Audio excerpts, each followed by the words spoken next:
Oh, you're going to love this segment. We're joined by two very interesting young ladies, Loreen Williamson and Pamela Thomas. They're co-curators of the Museum of UnCut Funk. By the way, that has to be, I've been doing this for 25 years, that's got to be the coolest name of a museum, of UnCut Funk. What does that mean?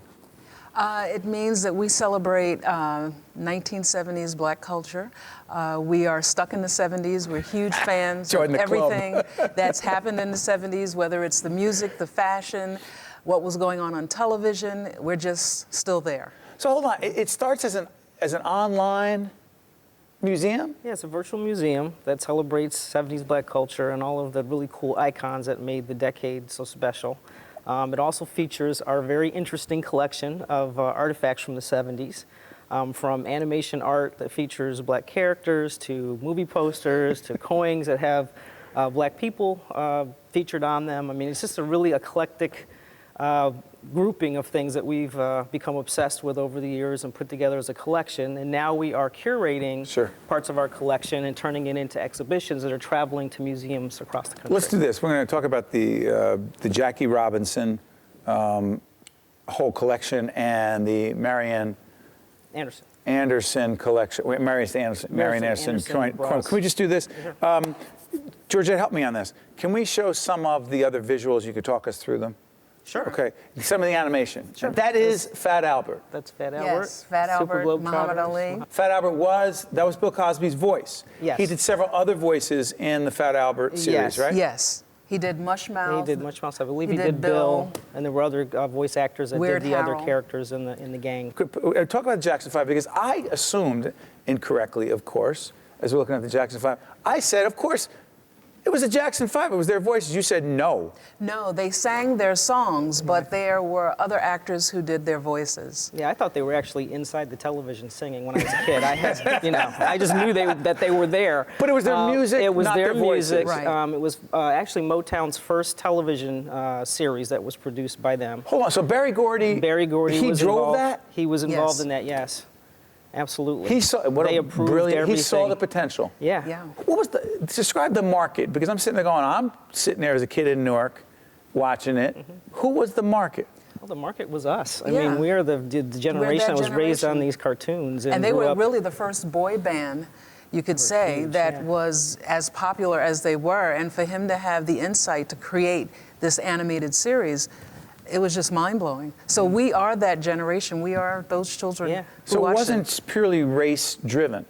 It was for everybody, but disproportionately for African Americans. Well, interesting enough, I mean, back in the 70s, this is before cable. There were only like 3 major networks, so everybody watched the same cartoons. So that's right. You'd watch either, your ABC, your NBC, your CBS, or maybe you mixed them up because you were kind of changing channels, and you'd go to school on Monday and sit down with your black friends and your white friends and talk about what you watched on television. So what we're finding with our Funky Turns 40 Black Character Revolution exhibition, which takes 60 pieces of animation from our collection and is touring to museums, is we're getting a multicultural audience. Yes. I mean, parents, whether they're black, white, Hispanic, are bringing their kids. They're talking about what they watched. Their grandparents are bringing their grandchildren. Children are learning about, if they haven't seen these things in syndication or reruns, kind of what animation was like back then, and then they talk about what they like. So it's a Funky Turns 40? Yeah, it's a really interesting audience and interesting response. Very great, response that we've received from everybody. Could we do the coins? Could we do Jackie Robinson?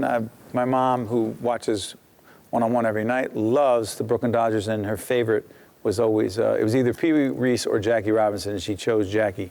So this is the Jackie Robinson Legacy set. It was issued in 1997. We have the original patch that was worn by the Major League Baseball players. It's a replica of the patch that was worn. This is the replica of the Topps card that was issued in 1947. When he broke the color line. Yes. And this is the, if I can get it out, the $5 gold coin that was issued as a commemorative coin. And here we also have a replica. It's a lapel pin. Having a little difficulty getting it out. That's right, it's a lapel pin. And it is a replica of the... Hold it just like this. Got it. Bob, you got this, buddy? Describe it, go ahead. It's a lapel pin that signifies the 50th anniversary of him breaking the color barrier in Major League Baseball. It's good stuff. And describe this one. And this Marian is Anderson. actually a Marian Anderson bronze medal. Tell everyone who Marian Anderson was, why so important. Well, Marian Anderson was, a great civil rights icon, and she was the first black person, first black woman to be honored by receiving a Congressional Gold Medal, which is one of the highest honors that you can receive from the United States government. And everyone who is honored with a Congressional Gold Medal has their likeness replicated on a commemorative bronze medal. So we collect the commemorative medals of all of the Black history icons, from Marian Anderson to Martin Luther King and Nelson Mandela, all of the real significant leaders from the civil rights movement have been honored. So you go from Jackie Robinson, Marian Anderson, to the black exploitation, if you will. Yes. Not Shaft. Yes. Yes. Absolutely. Yes. John Shaft. A huge fan of the genre, huge fan of the movies. And when I got There's Superfly right there. I'm looking- Superfly, The Mac, Shaft. Hold on, Jen Eichlin is right there, executive producer. I'll give you the year, 1973, right? Not even born. So how about for people like our younger producers, if you will, here in public broadcast? They're like, what are you talking about? What about them? How do we pull them in?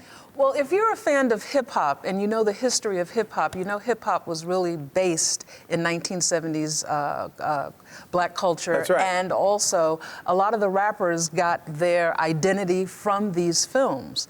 So, again, if you're a huge fan of hip hop, that's really the foundation of hip hop. Right. And when you look at these films, you kind of make the assessment where someone like a Snoop Dogg, where he Right. gets his character of being a pimp.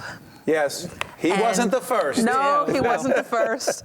And you can see how they've incorporated into who they are. I got it. 1978. Boy, am I dating myself. I'm a kid. Car wash. Mean anything? Yes. Yeah. I just threw that out. You got Yes. that. Iconic Oh my movies, God. iconic soundtrack. So the films were great, the soundtracks were great, okay. the Even music better. was terrific. Okay, I hate to do that because 30 seconds left. Where can people find?